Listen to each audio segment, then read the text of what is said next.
Hi poetry lovers, welcome to my channel Bella Poetry Presents. My name is Bella and I love beautiful poetry. In this segment of our second series, The Best Love Poetry and the Poets That Penned It, we will talk about another American poetess, Maya Angelou. Maya Angelou was born Marguerite Annie Johnson. She was an American memoirist, poet, and civil rights activist. She published 7 autobiographies, 3 books of essays, several books of poetry, and is credited with a list of plays, movies, and television shows spanning over 50 years.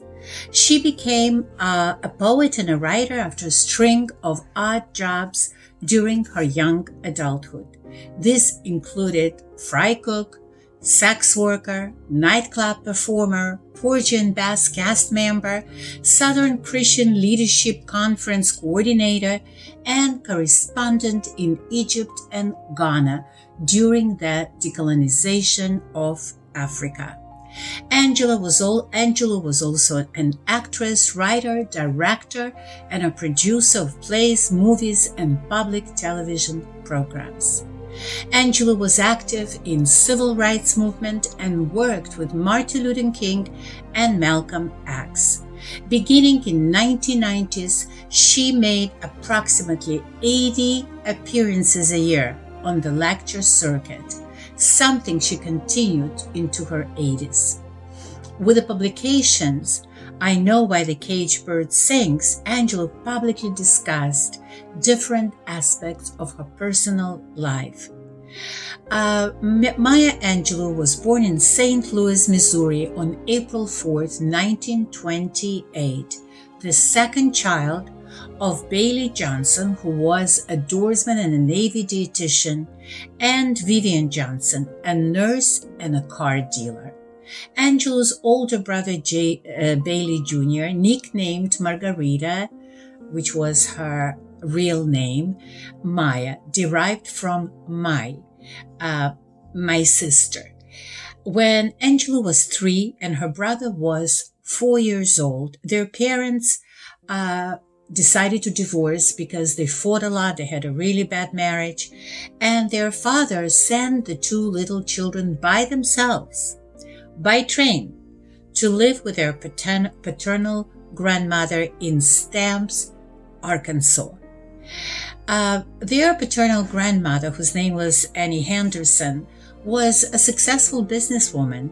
She owned a store that sold basic needed commodities, and she made very good investments, so she could provide the children with a stable, good environment.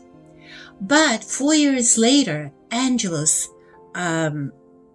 father decided to pick up 7-year-old Maya and her brother and bring them back to their mother, who lived in St. Louis.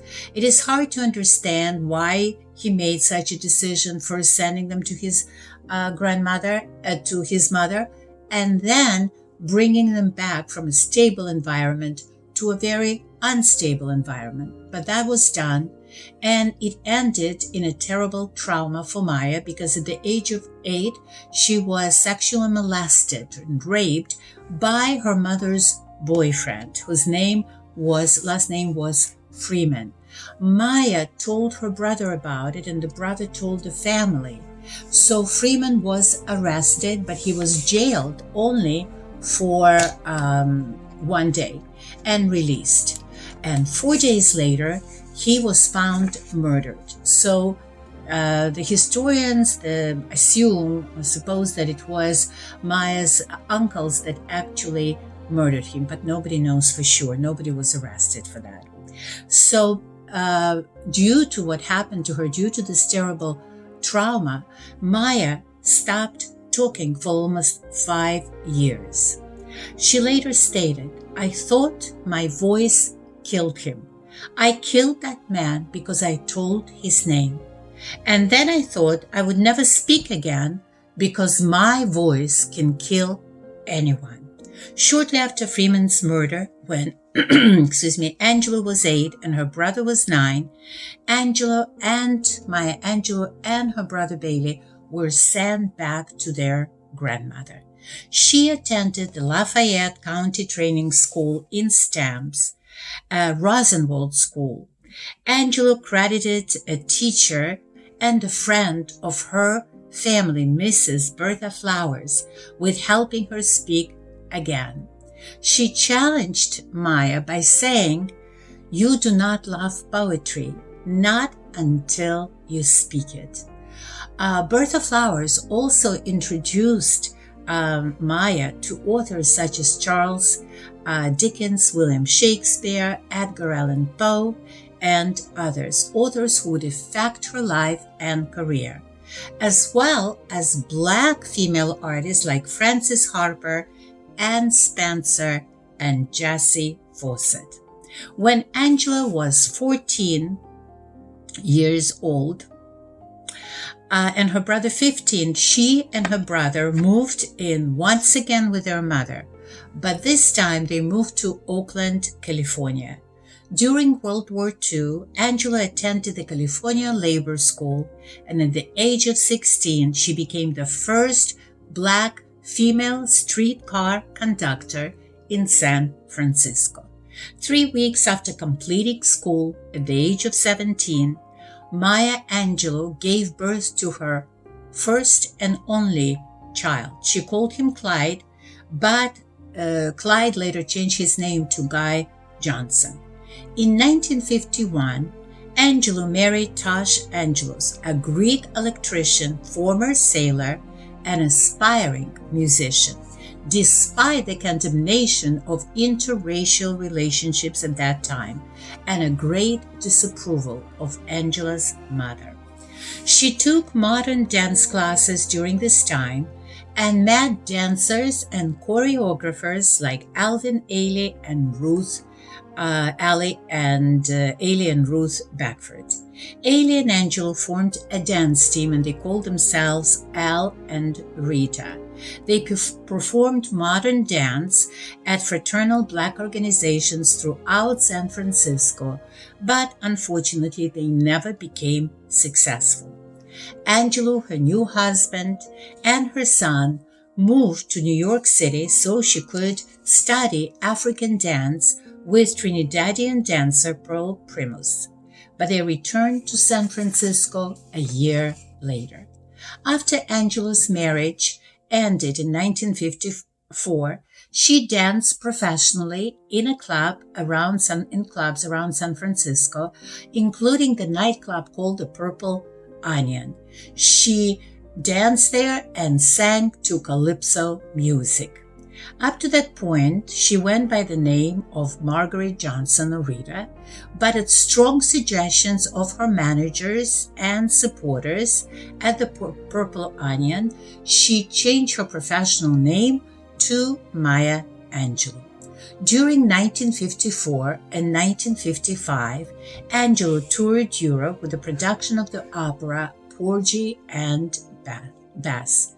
She began her practice of learning the language of every country she visited, and in a few years she gained proficiency in a few languages. In 1957, writing on the popularity of calypso music, Angelou recorded her first album, Miss Calypso, which was reissued again as a CD in 1996. Angelou met novelist John Oliver Killens in 1959 and at his urging moved to New York to concentrate on her writing career. She joined the Harlem Writers Guild, where she met a few major African American authors. In 1960, after meeting civil rights leader Martin Luther King Jr. and hearing him speak, she and Killens organized the legendary Cabaret for Freedom to benefit the Southern Christian Leadership Conference, and she was named the SCLC's Northern Coordinator.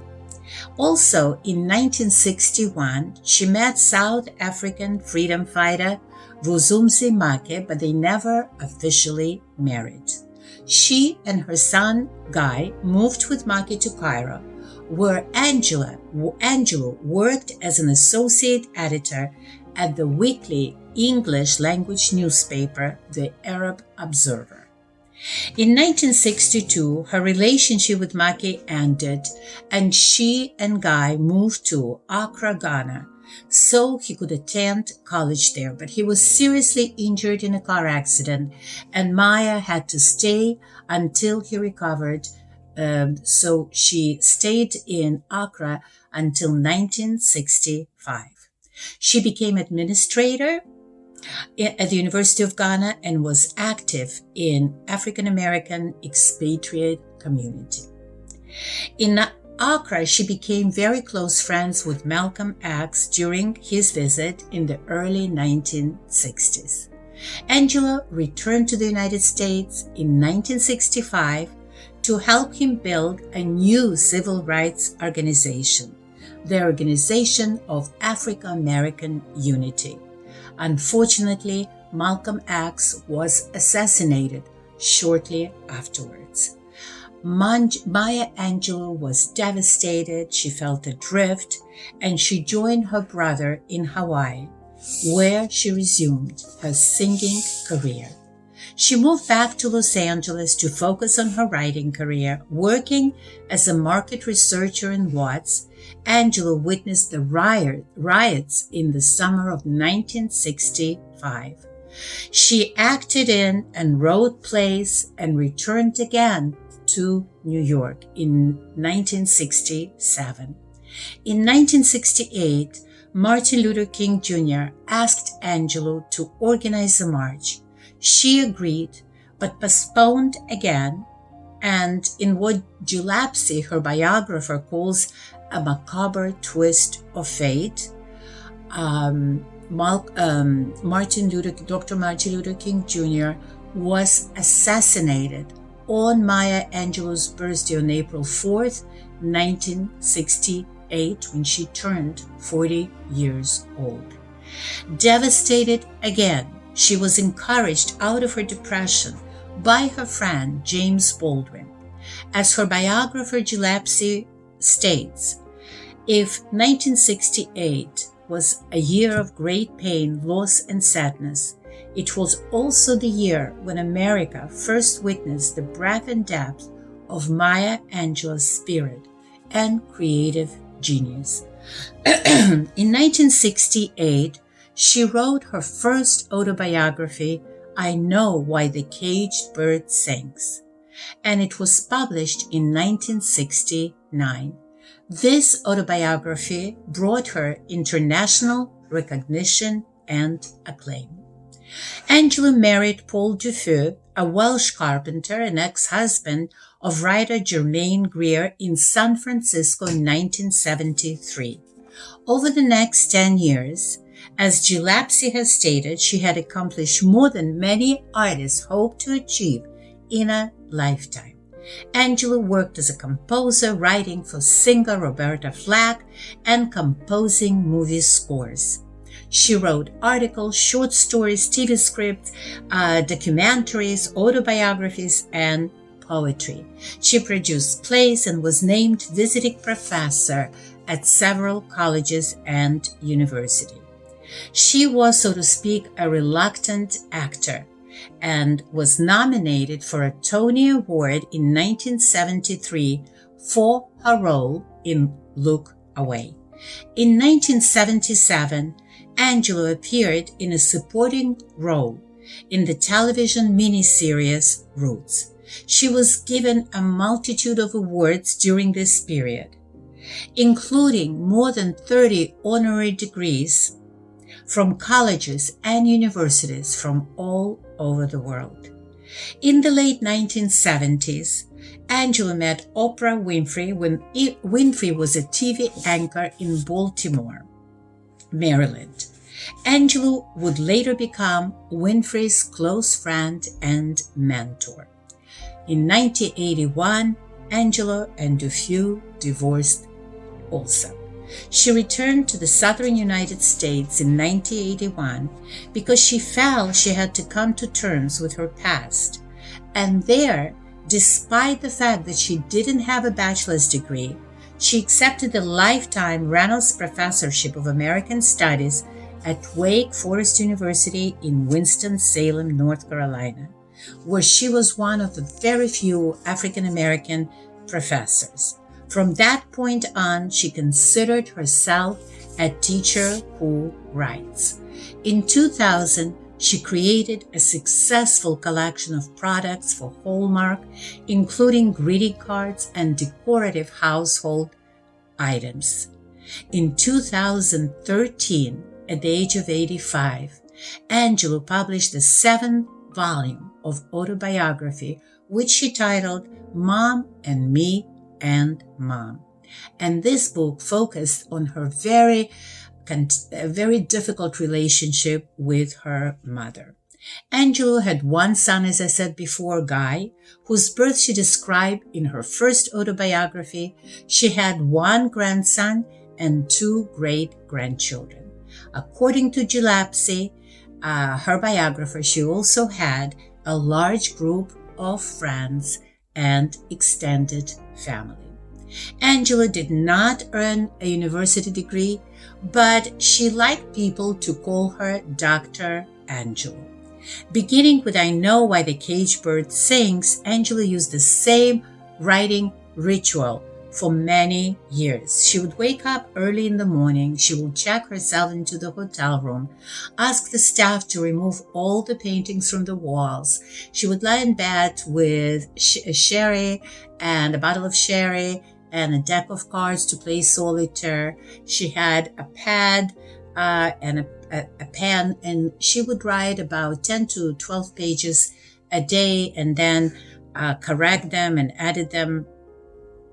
And she would edit them down to 3 or 4 pages in the evening.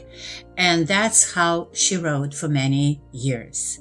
Maya Angelou died on the morning of May 28, 2014, at the age of 86. On May 29, 2014, Mount Zion Baptist Church in Winston-Salem, of which Angelou was a member of 30 years, held a public memorial service to honor her. And that is a wonderful, very challenging, very complicated, and eventful life of Maya Angelou. I will read 2 quotes by her. The first quote is, "Love recognizes no barriers. It jumps, hurdles, leaps fences, penetrates walls to arrive at its destination full of hope." And the second quote is, "If you have only one smile, you give it to the people you love." And we will read 2 of Maya's love poems today. The first poem is called Come and Be My Baby. The highway is full of big cars, going nowhere fast, and folks is smoking anything that'll burn. Some people wrap their lives around a cocktail glass, and you sit wondering where you're going to turn. I got it. Come and be my baby. Some prophets say the world is gonna end tomorrow, but others say we've got a week or 2. The paper is full of every kind of blooming horror, and you sit wondering what you're gonna do. I got it. Come and be my baby. And the second poem is called Touched by an Angel. We, unaccustomed to courage, exiles from delight, live coiled in shells of loneliness until love leaves its high holy temple and comes into our sight to liberate us into life. Love arrives, and in its train come ecstasies, old memories of pleasure, ancient histories of pain. Yet, if we are bold, love strikes away the chains of fear from our souls. We are weaned from our timidity in the flush of love's light. We dare be brave, and suddenly we see that love was all we are and will ever be. Yet, it is only love which sets us free. And with this beautiful poem, we come to the end of this segment. I hope you enjoyed listening, hearing about the life and poetry of Maya Angelou. In our next segment, we'll discuss a short but very interesting life of Sylvia Plath. Please join us, and don't forget to like and subscribe. Your support is extremely important to us. Thank you, and have a wonderful, wonderful day. Bye-bye.